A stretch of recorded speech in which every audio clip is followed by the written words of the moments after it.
Welcome to జిల్లా dairy. నేను విజయ్. ముందు హెడ్లైన్స్ చూద్దాం.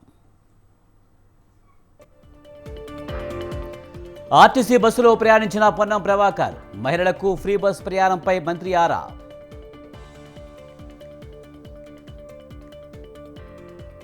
తిరుమల శ్రీవారిని దర్శించుకున్న గోరంట్ల మాధవ్.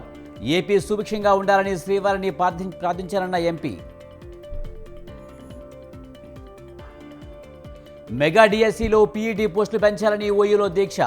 స్టూడెంట్ ఫెడరేషన్ నేతలను అరెస్ట్ చేస్తున్న ఓయూ పోలీసులు. విశాఖ స్టీల్ ప్లాంట్ నుండి జీవీఎంసీకి పోరాట కమిటీ పాదయాత్ర.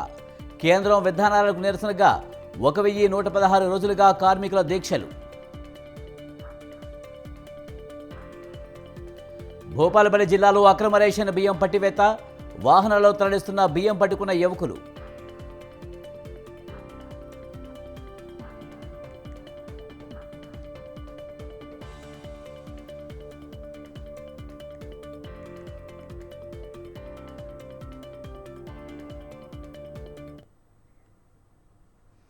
తెలంగాణ రవాణా శాఖ మంత్రి పొన్నం ప్రభాకర్ ఆర్టీసీ బస్సులో ప్రయాణించారు.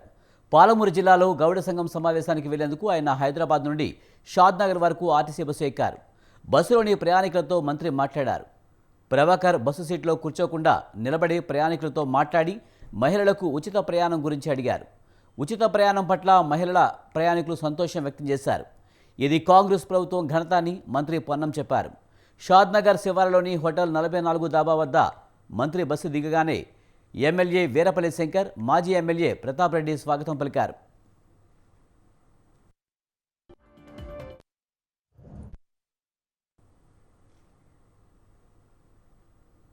శివసేన పార్టీ తెలంగాణలోనే కాకుండా మల్కాజ్గిరి పార్లమెంటరీ నియోజకవర్గంలో ముఖ్య భూమిక పోషిస్తుందని ఆ పార్టీ రాష్ట్ర ప్రధాన కార్యదర్శి సుధాకర్ అన్నారు. మేడ్చల్లో శివసేన పార్టీ కార్యాలయాన్ని ఆయన ప్రారంభించారు. అయోధ్య రామమందిర నిర్మాణంలోనూ శివసేన పార్టీ ముందుండి పోరాడిందని చెప్పారు. మల్కాజ్గిరి పార్లమెంటరీ నియోజకవర్గం అభ్యర్థిగా శివసేన పార్టీ నుండి తాను బరిలో నిలబాలని అధిష్టానాన్ని కోరానని సుధాకర్ తెలిపారు. గత ప్రభుత్వ పెద్దలు దాచుకోవడం కోసమే పనిచేశారని సుధాకర్ విమర్శించారు.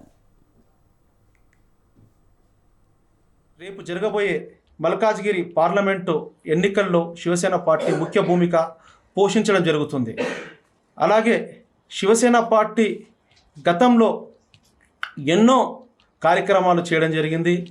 హిందుత్వం కోసం, హిందూ ధర్మం కోసం, దేశం కోసం, ధర్మం కోసం అంటూ అయోధ్యలో నిర్మింపబడ్డ రామ మందిరానికి శివసేన పార్టీ ముఖ్య భూమిక పోషించడం జరిగింది.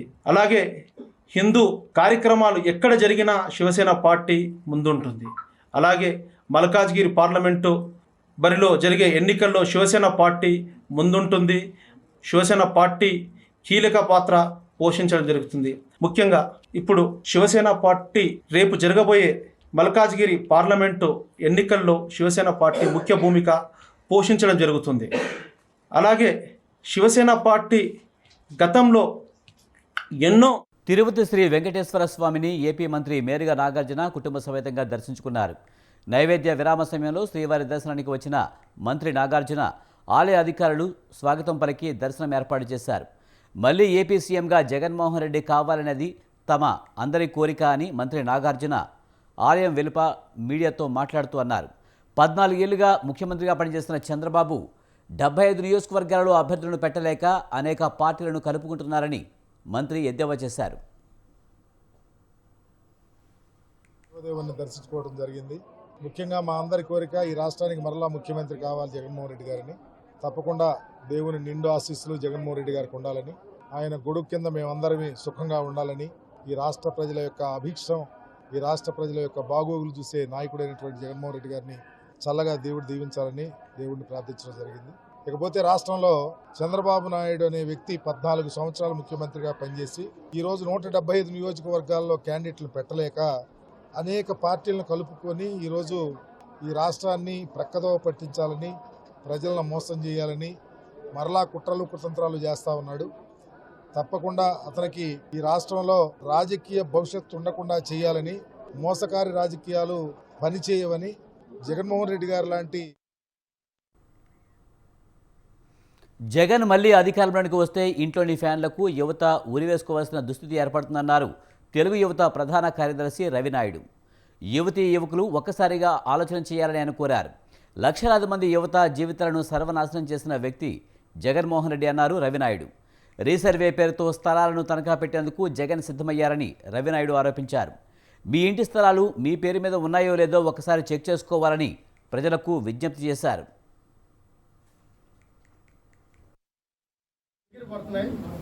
18 ఏళ్ళు నిండిన ప్రతి యువకుడు కూడా గతంలో మొదటి ఓటు వచ్చిన వారు జగన్మోహన్ రెడ్డికి ఓటేయడంతో రాష్ట్రంలో అభివృద్ధి అనేది పూర్తి స్థాయిలో కుంటుపడడంతో పాటు ఒక జీవిత కాలం నాశనం అయిపోయే పరిస్థితి 20-25 ఏళ్ళు ఈ రాష్ట్రం నాశనం అయిపోయికు వెళ్ళింది. అదే కానీ మళ్ళీ కొనసాగితే వీళ్ళు పెట్టే ప్రలోభాలకు లొంగితే జగన్మోహన్ రెడ్డి చెప్పే మాటలు కానీ కవ్వింపు మాటలకు మళ్ళీ నమ్మితే మళ్ళీ రాష్ట్రం శాశ్వతంగా నాశనం అయిపోతుంది. కాబట్టి ప్రతి సందర్భంలో మేము నూతన ఓటర్లకి విజ్ఞప్తి. మెగా డిఎస్సిలో పీఈటీ పోస్టుల సంఖ్య పెంచాలని వ్యాయామ విద్య అభ్యసిస్తున్న విద్యార్థులు డిమాండ్ చేశారు. మొత్తం ఖాళీగా ఉన్న 1600 పోస్టులకు గాను 182 పోస్టులే ప్రకటించడానికి నిరసనగా ఉస్మానియా యూనివర్సిటీ ఆర్ట్స్ కళాశాల వద్ద స్పోర్ట్స్ స్టూడెంట్ ఫెడరేషన్ ఆమరణ నిరాహారదీక్ష చేపట్టింది. దీంతో ఉస్మానియా యూనివర్సిటీలో ఉద్రిక్త వాతావరణం నెలకొంది. దీక్ష చేస్తున్న స్పోర్ట్స్ స్టూడెంట్ ఫెడరేషన్ నాయకులను ఓయూ పోలీసులు అరెస్ట్ చేసి స్టేషన్కు తరలించారు. దీంతో ఇది ప్రజాపాలన కాదు దగాపాలన అంటూ విద్యార్థులు మండిపడ్డారు.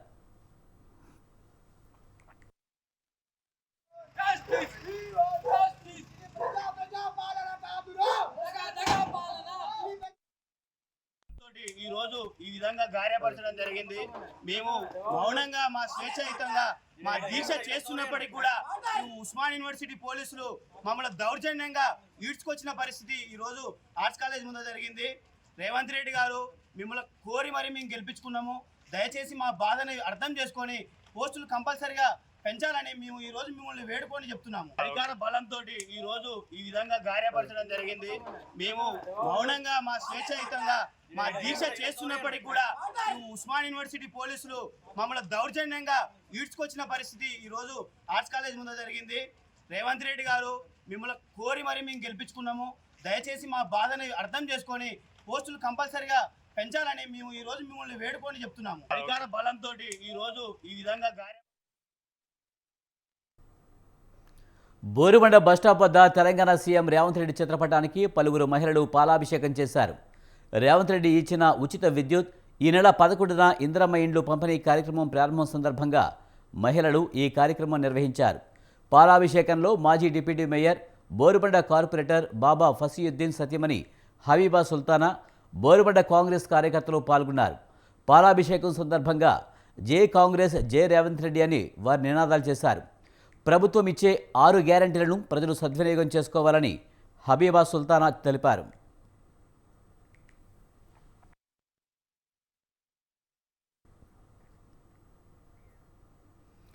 ఆదిలాబాద్ జిల్లా బోధ్ వ్యవసాయ మార్కెట్ కమిటీ కొత్త పాలకవర్గం ప్రమాణ స్వీకారోత్సవం జరిగింది.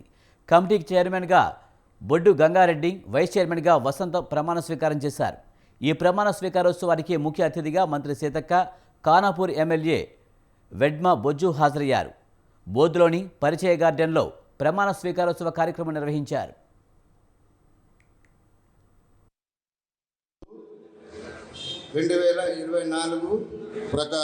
ప్రకారము మార్కెట్ కమిటీ బోధ్ చైర్మన్ గా నియమించబడి ఉన్నాను. నా యొక్క పూర్తి పదవీ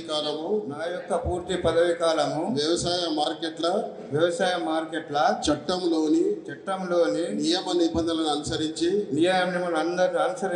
రైతు సోదరులందరికీ ఇతోధికంగా సేవలందించగలనని దైవసాక్షిగా ప్రమాణము చేయుచున్నాను.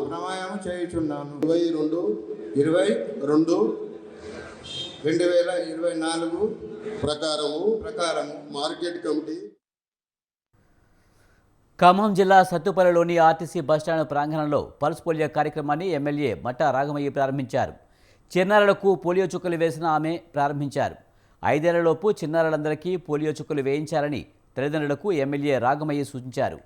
పోలియో నిర్మూలనకు ప్రతి ఒక్కరూ కృషి చేయాలన్నారు. పోలియో నిర్మూలన కోసం ప్రభుత్వం ప్రతిష్టాత్మకంగా పల్స్ పోలియో కార్యక్రమం చేపట్టిందని చెప్పారు. పోలియో ఎరాడికేషన్ ప్రోగ్రామ్ కండక్ట్ చేస్తూ వస్తున్నారు. అందులో భాగంగా ఇవాళ పల్స్ పోలియో సందర్భంగా ఈ బస్ స్టాండ్ లో పల్స్ పోలియో ప్రోగ్రామ్ కండక్ట్ అవ్వడం జరిగింది. ఇది మనం వేయించే 2 చుక్కల పోలియో డ్రాప్స్ పిల్లలకి మనకి వాళ్ళ భవిష్యత్తుకి ఎంతో ఉపయోగకరము. వాళ్ళకి ఫ్యూచర్లో పోలియో అట్లాంటి డిసీజెస్ రాకుండా వాళ్ళని మనం కాపాడుకుని వాళ్ళ బంగారు భవిష్యత్తుకి బాట వేయడం అవుతుంది కనుక అందరూ దయచేసి 0 నుంచి 5 సంవత్సరాల పిల్లల వరకు ఇవాళ డెలివరీ అయిన పిల్లలు కూడా ఈ పల్స్ పోలియో ప్రోగ్రామ్ లో పోలియో డ్రాప్స్ 2 చుక్కలు వేయించాలని మీ అందరికీ మనవి చేసుకుంటూ యాదగిరిగుట్ట ప్రాథమిక ఆరోగ్య కేంద్రంలో పల్స్ పోలియో చుక్కల కార్యక్రమంని ప్రభుత్వ విప్ ఆలేరు ఎమ్మెల్యే బేర్ల ఐలయ్య ప్రారంభించారు. 5 ఏళ్లలోపు పిల్లలకు ఆయన పోలియో చుక్కలు వేశారు. అనంతరం ఆసుపత్రిలో వైద్యులకు సమావేశ గది కోసం భూమిని పరిశీలించారాయన. సమావేశ గది నిర్మాణానికి నిధులు కేటాయిస్తున్నట్లు ఎమ్మెల్యే తెలిపారు. తన 1 నెల జీతం నుండి ఆసుపత్రిలో వాటర్ ప్లాంట్ ఏర్పాటు చేస్తున్నట్లు ఐలియా చెప్పారు. పౌష్టికాహారం అందించాలి. అంగన్వాడీ సెంటర్లలో కూడా గర్భిణీ తల్లులకు కూడా అన్ని విధాల పౌష్టికాహారంతో పాటు అన్ని వసతులు కల్పించి ప్రతి గ్రామంలో అంగన్వాడీ బిల్డింగ్ను కట్టిస్తానని చెప్పిన గౌరవ ముఖ్యమంత్రి గారు అనడం చాలా సంతోషం. యాదగిరిగుట్ట పట్టణంలో ఉన్నటువంటి ఈ పిఎస్సి కేంద్రం కూడా ఇప్పుడే మా దృష్టికి ఇక్కడ కరెంటు వల్ల కొంచెం ఇబ్బంది ఉందని దృష్టికి తీసుకొచ్చారు. దానికి ఏగాతో మాట్లాడి కూడా కరెంట్ షార్టేజ్ లేకుండా వాళ్ళకు ఉన్నటువంటి మెడిసిన్ కానీ ఏది ఇబ్బంది కాకుండా చూసి ప్రతి విషయంలో ఇక్కడ ఎప్పటికప్పుడు ప్రజలకు అందుబాటులో ఉన్నటువంటి డాక్టర్లతో పాటు వీళ్ళకి కావాల్సిన డిఎస్సి నోటిఫికేషన్లోని 182 పీఈటీ పోస్టులతో పాటు పీఈటీ లేని 1500 హైస్కూళ్లలో పీఈటీ పోస్టుల భర్తీకి నిరుద్యోగులు డిమాండ్ చేశారు. Telangana unemployment and private physical education teachers association ఈ మేరకు ప్రభుత్వానికి విజ్ఞప్తి చేసింది. అసోసియేషన్ ఆధ్వర్యంలో యాదాద్రి జిల్లా యాదగిరిగుట్ట లక్ష్మీ నరసింహస్వామి వైకుంఠ ద్వారం నుండి హైదరాబాద్ వరకు మహాపాదయాత్ర చేపట్టారు. నిరుద్యోగులకు ఉద్యోగాలు ఇచ్చి న్యాయం చేయాలని అసోసియేషన్ సభ్యులు కోరారు. ఆలేరు ఎమ్మెల్యే ప్రభుత్వ విప్ బేర్ల ఐలకు వారు వినతిపత్రం అందజేశారు. రాష్ట్ర ముఖ్యమంత్రి రేవంత్ రెడ్డి గారు డిఎస్సి నోటిఫికేషన్ ఇచ్చిండు. అందులో కూడా పీటీలకు రాష్ట్ర వ్యాప్తంగా 182 పోస్టులు వచ్చినాయి. ఈ డిఎస్సిలో సుమారు 11,000 మందికి లబ్ధి అయ్యే విధంగా చేసింది. కాబట్టి మీ పీటీలకు కూడా మళ్ళీ గౌరవ ముఖ్యమంత్రితో మాట్లాడి ఎక్కువ మొత్తంలో మీకు ఉద్యోగాలు వచ్చే అవకాశాలు కల్పిస్తామని చెప్పి మీరు సానుకూలంగా ప్రభుత్వం దృష్టికి తీసుకొచ్చేందుకు మీ అందరి సమస్యల పట్ల ఇక్కడ స్థానిక శాసనసభ్యునిగా ప్రభుత్వ విప్గా నా బాధ్యతగా గౌరవ రేవంత్ రెడ్డి గారు ముఖ్యమంత్రి గారికి మీ విషయాన్ని చేరవేసి మీ పీటీలకు న్యాయం చేస్తారని చెప్పి మాట ఇస్తూ ఇది మన ప్రభుత్వం కాబట్టి ఖచ్చితంగా అంచెలంచెలుగా ఇంకా ఉన్నటువంటి 2 లక్షల ఉద్యోగాలు.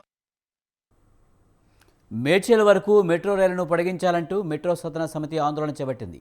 మేడ్చల్ జాతీయ రహదారిపై బైఠాయించి నిరసన తెలిపింది. మెట్రో ఫేజ్ 2 విస్తరణలో భాగంగా మేడ్చల్ వరకు మెట్రో రైలును ప్రకటించాలని ప్రభుత్వాన్ని నిరసనకారులు డిమాండ్ చేశారు. వివేకానంద విగ్రహానికి వారు వినతిపత్రం అందజేశారు. మెట్రో రైలును పొడిగిస్తే మేడ్చల్ నుంచి హైటెక్ సిటీ, గచ్చిబౌలి, హైదరాబాద్లోని ఇతర ప్రాంతాలలో ఉద్యోగాలు చేసేవారు ప్రయాణానికి వెసులుబాటు ఉంటుందన్నారు. వివేకానంద విగ్రహానికి వినతి పత్రం ఇవ్వడం జరిగింది. అన్ని రకాలుగా అభివృద్ధి చెందుతున్న మేడ్చల్ ప్రాంతాన్ని అన్ని విధాలుగా ప్రభుత్వం నెగ్లెక్ట్ చేస్తూ ఉంది.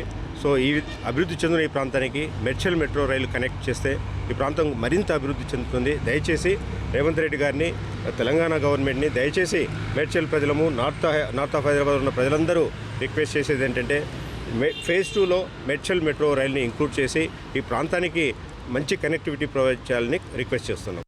మనం మేడ్చల్ పూర్తిగా హైదరాబాద్లో అన్ని మూలలకు మేడ్చల్ మెట్రో వచ్చింది.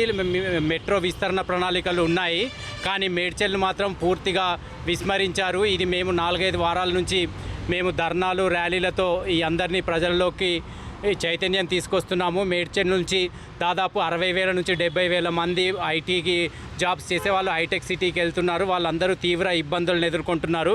కావున వెంటనే ప్రభుత్వం స్పందించి ఈ 2వ దశ విస్తరణలో ఈ మేడ్చల్కు మెట్రో సౌకర్యం కల్పించాలని మేడ్చల్ మెట్రో సాధన సమితి డిమాండ్ చేస్తుంది. పూర్తిగా హైదరాబాద్లో అన్ని మూలలకు విశాఖ స్టీల్ ప్లాంట్ను ప్రభుత్వ రంగ సంస్థగా కొనసాగించాలని కేంద్ర ప్రభుత్వాన్ని పోరాట కమిటీ డిమాండ్ చేసింది. విశాఖ స్టీల్ ప్లాంట్ నుండి నగరంలోని జీవీఎంసీ వరకు పోరాట కమిటీ పాదయాత్ర నిర్వహించింది. కేంద్ర ప్రభుత్వం విధానాలకు వ్యతిరేకంగా స్టీల్ ప్లాంట్ కార్మికులు చేస్తున్న దీక్షలు 1116 రోజులకు చేరాయి. స్టీల్ ప్లాంట్కు సొంత గనులు కేటాయించాలని, కార్మికుల సమస్యలు పరిష్కరించాలని పోరాట కమిటీ విజ్ఞప్తి చేసింది.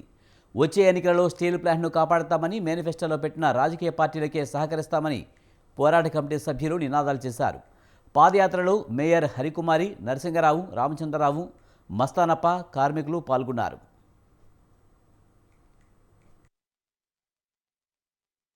విశాఖ ఉక్కు కర్మాగారాన్ని తెగనమ్మాలని చెప్పేసి కేంద్ర ప్రభుత్వం ఇప్పటికే 3 సంవత్సరాలుగా ప్రయత్నం చేయడం జరుగుతుంది. ఉక్కు పోరాట కమిటీ ఆధ్వర్యంలో పలు ఆందోళన కార్యక్రమాలు చేసినప్పటికీ కూడా ఏదైతే కేంద్ర ప్రభుత్వం వెనక్కి తగ్గట్లేదు.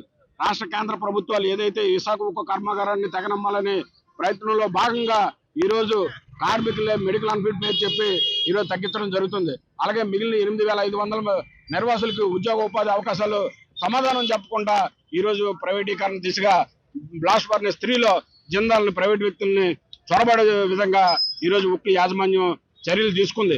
ఈరోజు ప్రైవేటు వ్యక్తులకి దారాదత్తం చేయాలని చెప్పేసి విశాఖ ఉక్కు కర్మాగారాన్ని తెగనమ్మాలని కేంద్ర ప్రభుత్వం ప్రయత్నాలని ఉక్కు పోరాట కమిటీ బీజేపీ ప్రభుత్వం క్యాబినెట్లో విశాఖ స్టీల్ ప్లాంట్ని ప్రైవేట్ పరం చేయాలని తీర్మానించిన వెంటనే ఇమీడియట్లీగా మరి స్థానిక శాసనసభ్యుడిగా నేను, అలాగే ముత్తంశెట్టి శ్రీనివాస్ మంత్రివర్యులుగా, అలాగే మరి ఆనాడు ఎంవి సత్యనారాయణ గారు ఎంపీగా, అనకాపల్లి ఎంపీ సత్యవతి, అలాగే ఉత్తరాంధ్ర జిల్లాల ఇన్ఛార్జిగా ఉన్నటువంటి విజయసాయి రెడ్డి గారు స్పందించి ఈ ప్లాంట్ సెంటిమెంట్తో సంపాదించుకున్నటువంటి ప్లాంట్, ఎవరో దయోదాక్షణతో వచ్చినటువంటి ప్లాంట్ కాదు. 32 మందిని బలిదానం సమర్పించిన తర్వాత వచ్చినటువంటి ప్లాంట్. ఈ ప్లాంట్ ఎట్టి పరిస్థితుల్లో ప్రైవేట్ పరం కానందుకు వీలు లేదు. బీజేపీ ప్రభుత్వం క్యాబినెట్లో విశాఖ స్టీల్ ప్లాంట్ని ప్రైవేట్ పరం చేయాలని తీర్మానించిన వెంటనే ఇమీడియట్లీగా చిత్తూరు టీడీపీ అభ్యర్థి గురజాల జగన్మోహన్కు మద్దతుగా భారీ కార్ల ర్యాలీ నిర్వహించారు. బెంగళూరులో స్థిరపడిన చిత్తూరు వాసులు చిత్తూరు ఎంట్రన్స్లోని ఇరువరం సర్కిల్ నుంచి దాదాపు 100 కార్లతో ర్యాలీ తీశారు. చిత్తూరు పట్టణంలోని గాంధీ విగ్రహం వరకు వారు భారీ ఎత్తున కార్లతో తరలి వెళ్లారు. ఈ ర్యాలీలో బెంగళూరు, చిత్తూరుకు చెందిన టీడీపీ నాయకులు, కార్యకర్తలు పెద్ద ఎత్తున పాల్గొన్నారు.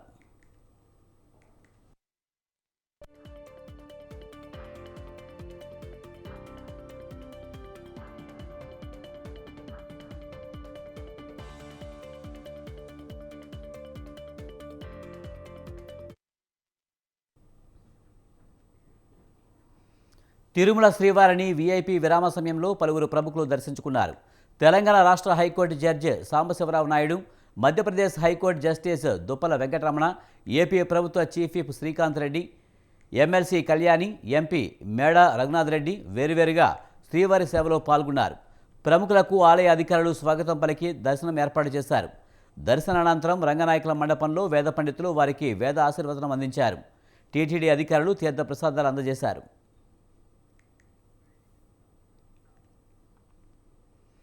విశాఖపట్నంలోని పరదేశీపాలెం వద్ద అదుపులోకి తీసుకున్న కంటైనర్ నుంచి ఆనందపురం సీఐ తిరుపతిరావు 13 సంచుల గంజాయిని స్వాధీనం చేసుకున్నారు. రెవెన్యూ వీఆర్ఓల సమక్షంలో అనుమానిత సంచులను ఓపెన్ చేసినప్పుడు పెద్ద మొత్తంలో జాయి బయటపడింది. కంటైనర్కు శ్రీకాకుళం జిల్లాలోని ఓ చెక్పోస్టులో తనిఖీకి ఆపితే డ్రైవర్ ఎస్ఐని ఢీకొట్టే ప్రయత్నం చేసినట్లు సీఐ చెప్పారు. కంటైనర్ రణస్థలం సీఐ రామచంద్రరావు వెంబడించి ఆనందపురం వద్ద అదుపులోకి తీసుకున్నారు. అయితే డ్రైవర్ పరారయ్యాడని తెలిపారు.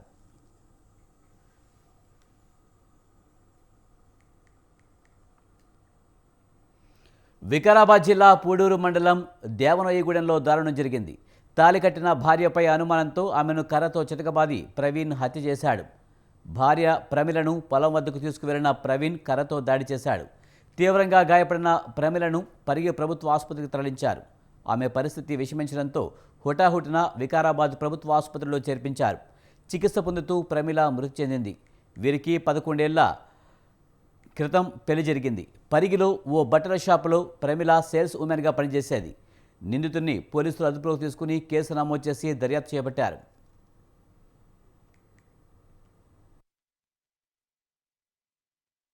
ఇద్దరు పిల్లలు కూడా పుట్టారు. పిల్లలు అయినంత వరకు కూడా ఎప్పటి వరకు ఏం లొల్లి నడవలేదు. సంవత్సరం 2 సంవత్సరాలు అవుతుంది. మామూలుగా ఆల్మోడ్ కొట్లాడతారు అని చెప్పేసి కొట్లాడినరు. మామూలుగా ఇప్పుడు ఎవరమైనా కొట్లాడతామన్నట్టు అట్లా కామన్గా తీసుకున్నాం, కానీ ఇంత పానం తీస్తారని అనుకోలేము సార్. చేనికి తోలుకుపోయిండు, చేనికి ఏం అదిగిచ్చి నమ్మించి రాడుతోని కొట్టింటాడు. పెయ్యి అంతా పెయ్యి మొత్తం నల్లగా అయిపోయింది సార్. అది పెయ్యి. 2 పిల్లలు ఉన్నారు సార్. రేపో మాపో పెద్ద మనిషి అయిన కానీ ఉన్నది.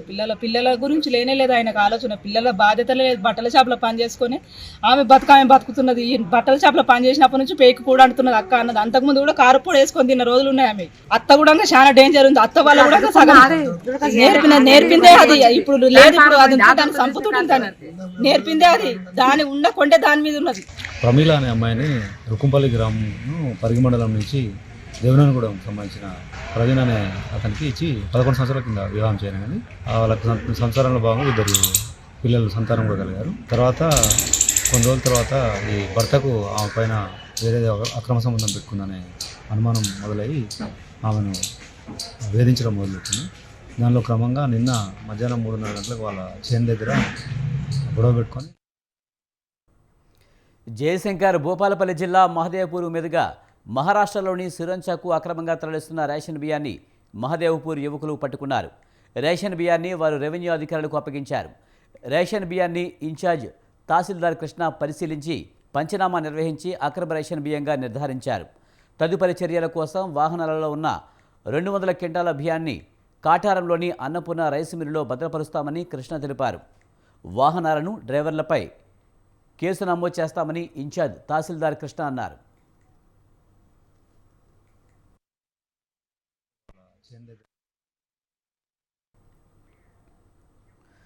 కొమరం భీం ఆసిఫాబాద్ జిల్లాలో అక్రమంగా తరలిస్తున్న కలపను పట్టుకున్నట్లు అటవీ శాఖ రేంజ్ అధికారి అప్పలకొండ తెలిపారు. ఆసిఫాబాద్ రేంజ్ పరిధి దంతంపల్లి సెక్షన్లో అక్రమంగా తరలిస్తున్న కలపను పట్టుకున్నట్లు ఆయన వెల్లడించారు. మేవాడ నుండి ఆసిఫాబాద్ వైపు వస్తున్న టాటా ఇండికా కారులో అక్రమంగా తరలిస్తున్న 11 కలప దొంగలను స్వాధీనం చేసుకున్నట్టు చెప్పారు. నిందితులపై కేసు నమోదు చేశామని అటవీ శాఖ రేంజ్ అధికారి తెలిపారు. పట్టుబడ్డ కలప విలువ సుమారు 65,000 ఉంటుందన్నారు.